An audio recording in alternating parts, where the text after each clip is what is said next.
na. Pinahanga mo ako doon. Na-master mo agad ang kapangyarihan ng Nen sa loob lang ng kalahating taon. Natatandaan mo pa ako? Medyo lang. Hindi kasi ako masyado nagkaroon ng bisita. Teka, anong klase ng kliyente ang hinahanap mo? Ang gusto ko ay isang tao na mayroong malakas na koneksyon doon sa gaganaping subastahan sa York New City. Kahit na anong trabaho, sabihin mo lang.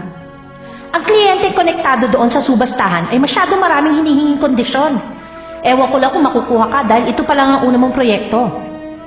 Meron ditong 3. Tamang-tama, ang kailangan mo lang ay sumagot sa interview kahit wala ka pang karanasan. Huhusgahan ka nila sa isasagot mo.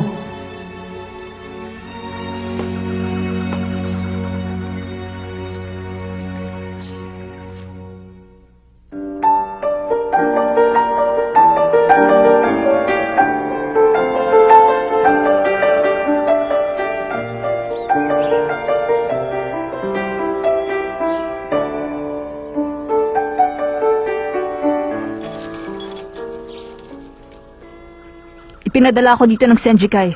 Ang pangalan ko ay Kurapika.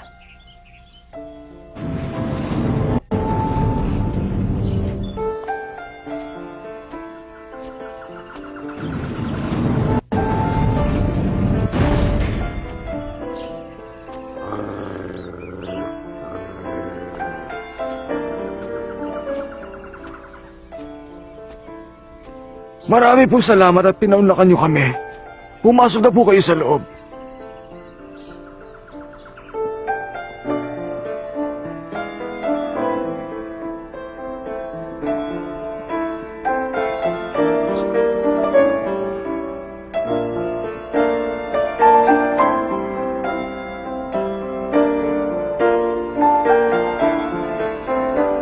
Maghintay lang po kayo dito sandali.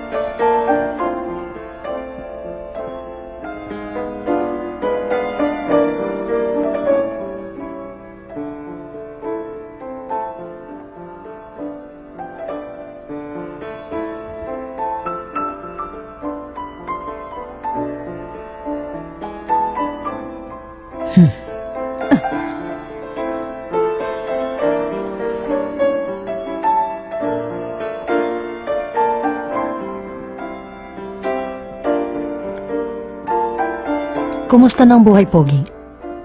Gusto mo bang ako'y halikan? Hindi mo ba alam? Yun ang uso ngayon pagdating dito sa syudad. Unang kita mo pa lang sa tao, magkasintahan na kayo. Pasensya na, hindi ako lumaki dito sa syudad. Kaya hindi ako sanay dyan.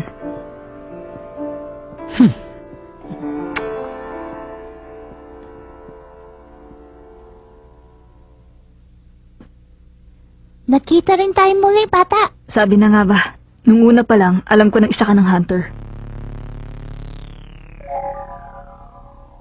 Hindi ko pala naitago.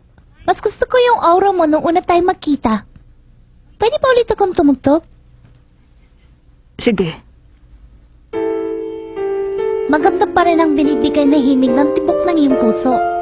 Mapapago lamang yan kung gugustuhin ng taong nagmamay-ari sa kanya. Yan ay walang kasinungalingan, kaya mas makikilala mo isang tao kahit hindi magsalita.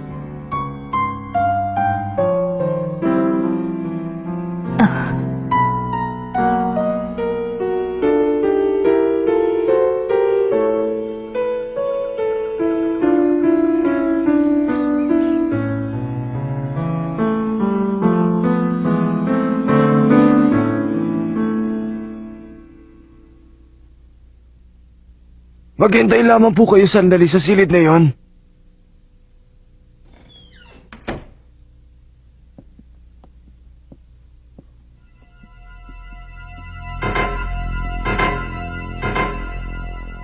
Ngayon lang ako nakakita ng baguhan na dumating sa tamang oras. Nakikita ko wala kang karanasan sa pagiging hunter. Ikinagagalak kitang makilala, Ginoong Baguhan. Nagsisimula sa pagiging baguhan ng lahat, kaya dapat magkaroon ka ng karanasan. Magmula sa araw na ito, makikita mo na ang mundong hindi man lang sumagi sa iyong isipan. Sana tumagal ka katulad naming mga profesional. Kulot, makinig ka. Huh? Napakaingay mo. Tumahimik ka na lang dyan. Tama. Kung talagang professional ka, tumahimik ka na lang.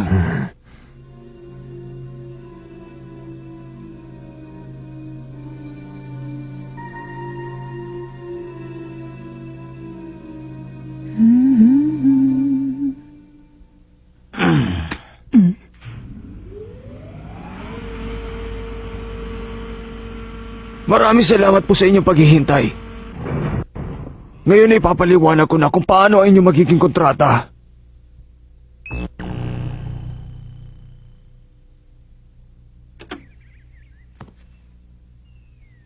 Sigurado ka? Oo. Di mo naman nakikilala ang boses ng nanay mo eh. Oo. Pero ayos lang yun. Sinabi ko naman sa'yo. Ang aking ina ay walang iba kundi si Tia Mito. Tara, kumain muna tayo bago natin tapusin yung electric pages.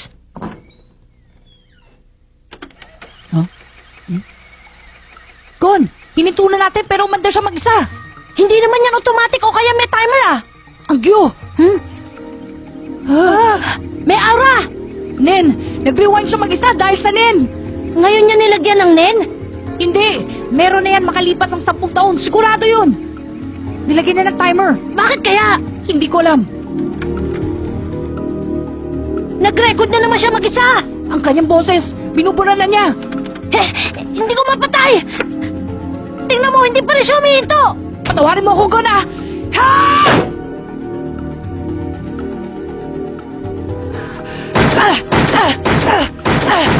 Pati ang kaset, protektado na rin ang Nen. Isa na lang ang pwede natin gawin. Nen, laban sa Nen.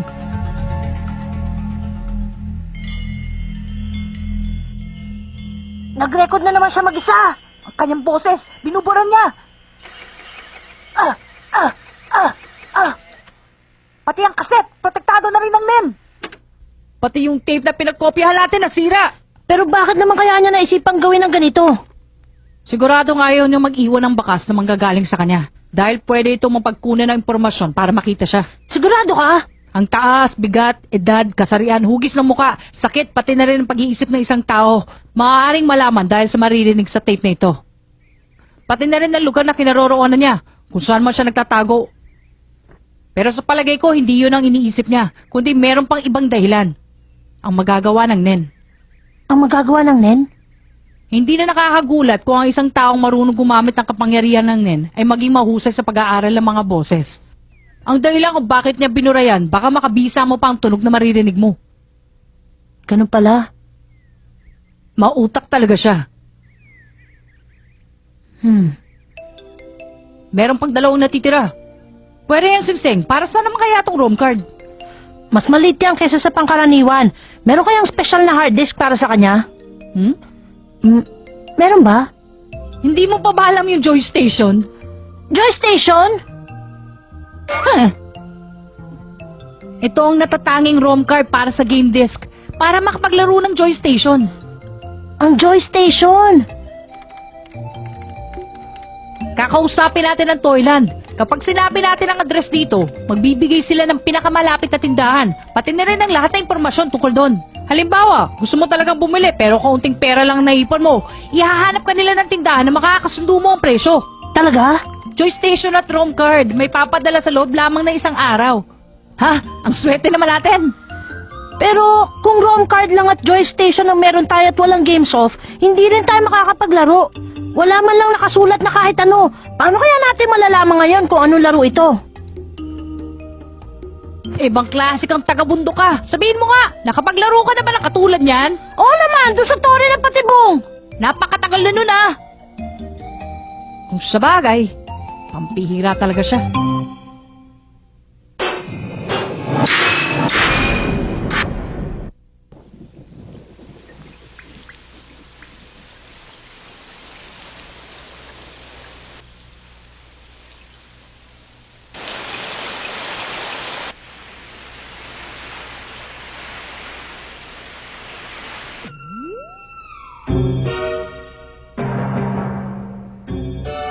Magandang araw sa inyong lahat. Hindi na ako magpapaligoy-ligoy pa. Hindi mahalaga sa akin kung may karanasan kayo sa gagawin nyo o wala. Ang importante lang ay kung makakayan nyo ang lahat ng ipapagawa ko. Ito lang ang masasabi ko sa inyo. Ang gusto ko ay hindi lang basta malinis na trabaho. Kaya naman nakahanda akong bayaran kayo ng sapat. Abay, hindi masama yun ah. Kung totoo yan, wala na akong hihilingin. Siya nga pala, hindi ako magbibigay ng limitasyon sa bilang ng mga taong gagawa ng trabahong ito. Mas maraming bilang ng mahuhusay na tauhan, mas gusto ko, kaya walang kompetisyon. Bago tayo magsimula, bibigyan ko kayo ng pagsubok para makasiguro ako kung kayo nga ang nararapat sa trabahong ito. Mayroon pang isang buwan bago magsimula ang magaganap na subastahan, kaya gusto ko sanang ipahanap muna sa inyo ang isa sa mga nakasulat sa artikulong ibibigay ng aking mayordomo. Kunin nyo. Ito ang data card. Ito sa'yo. Ito sa'yo. Ito sa'yo. Ito sa'yo.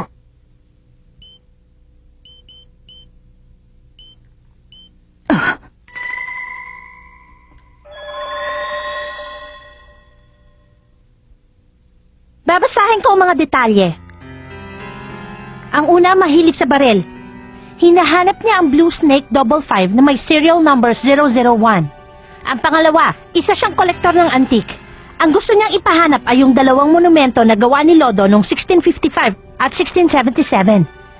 At ang pangatlo, isang kolektor ng katawan ng tao. Ang buong balat ay mayroong nakatatong dragon. Ang buhok na nagmumula sa sikat na aktres na si Sarah. Ang kanang kamay ay manggagaling sa isang mami na nagmula pa sa Ehipto. Ang pulang mata na kukunin sa taong nagmula sa tribo ng Kuruta. Ibang klase talaga? Ano, sino sa kanilang gusto mo? Yung pangatlong sinabi mo, ang pipiliin ko. Mabilis na desisyon. Medyo marunong ka rin pumili, bata. Kung ganon, kakausapin ko agad ang taong ito para sa'yo.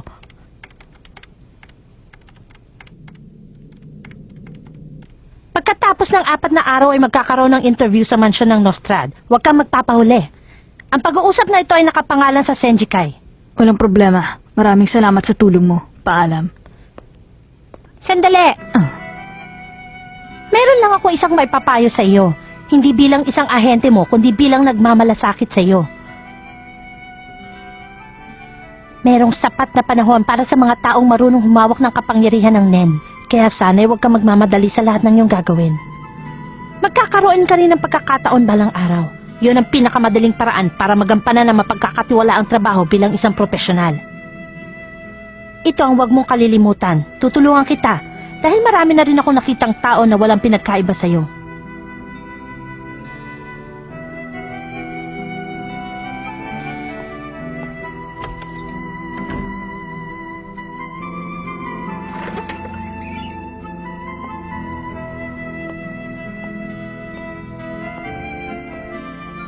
Oo, meron pang sapat na panahon. Sa sobrang haba, nakalimutan ko na yatang mainip.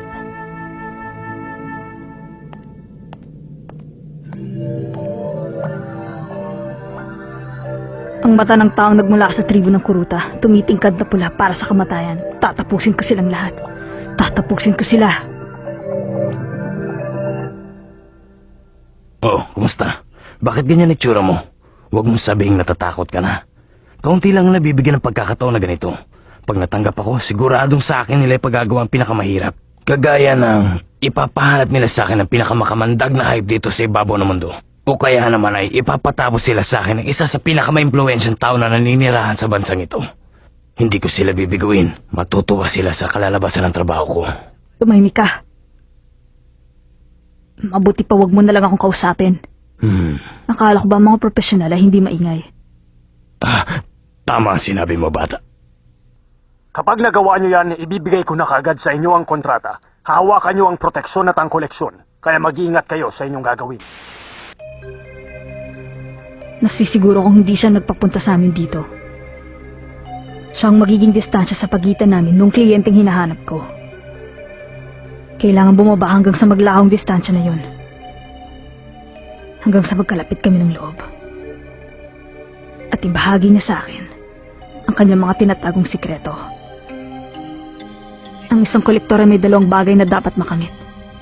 Ang una ay magkaroon ng isang pambihirang bagay. Ang pangalawa naman ay mga kaibigan na mapagmamalakihan ng kanyang koleksyon. Siguradong may koneksyon ng mga kolektor. Magkikita sila para ibahagi ang koleksyon sa mga katulad nilang gahaman. Doon ako magsisimula sa paghahanap sa mga walang pusong spider. Huhulihin ko sila at isa-isa ko silang tatapusin. Hindi mabuksan ang pinto. May isang mahalagang bagay pala akong nakalimutang sabihin.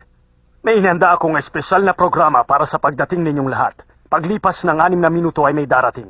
Hindi ito totoo, pero dapat din nating malaman kung hanggang saan ang itatagal nyo sa pakikipaglaban.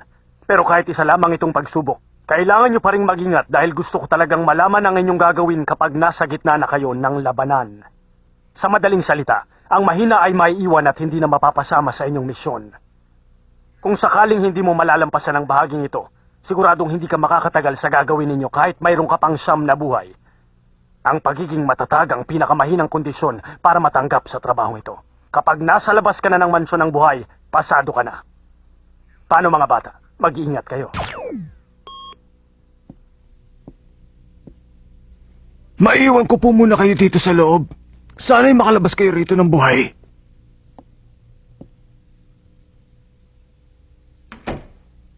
Teka, anong gagawin natin ngayon? Sirain na lang natin yung pintuan para makalabas tayo dito sa loob. Magpapagod ka lang. Meron niyang kapangyarihan ng Nen. Kaya't kahit tayong lahat, hindi natin mabubuksan yan. Isa itong malaking kulungan na gawa sa Nen. Para tayong mga ibon na nasa malaking hawla. Kaya wala na tayong magagawa. 1 metro ang kapal ng pader na ito. Ang sahig naman ay siguradong 5 metro. Aabutin ng 1 oras kapag gumamit tayo ng makina.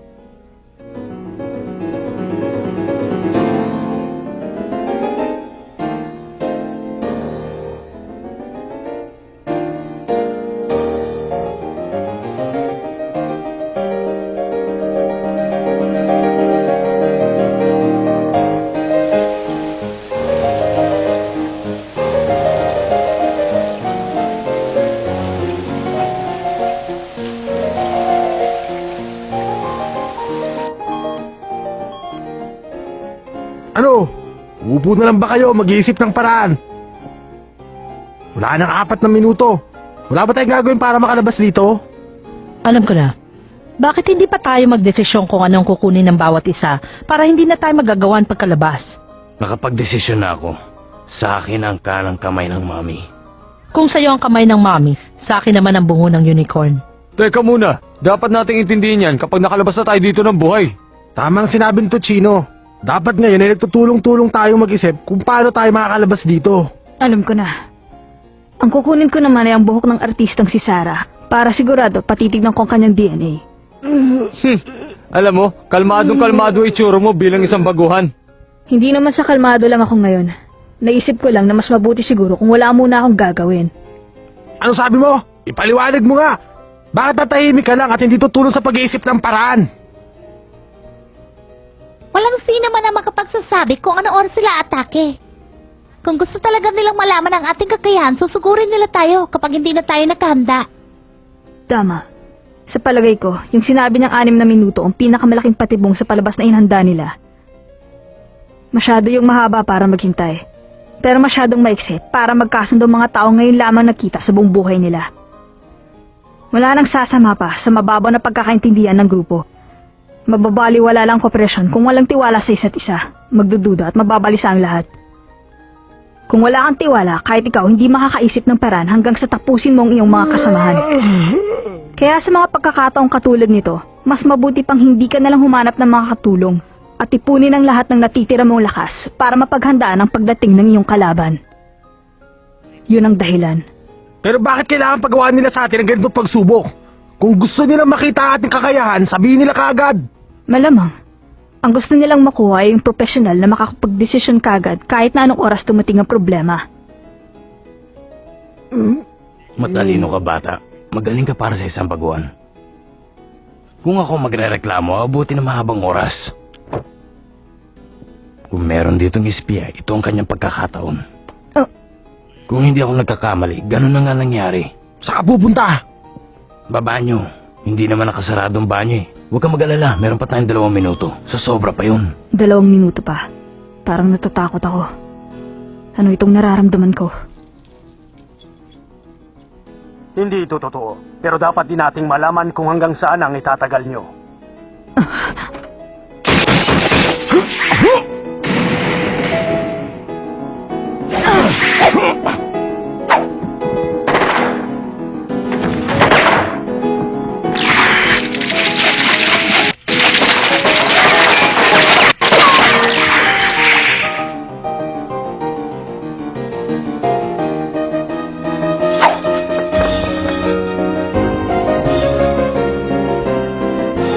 Sugod.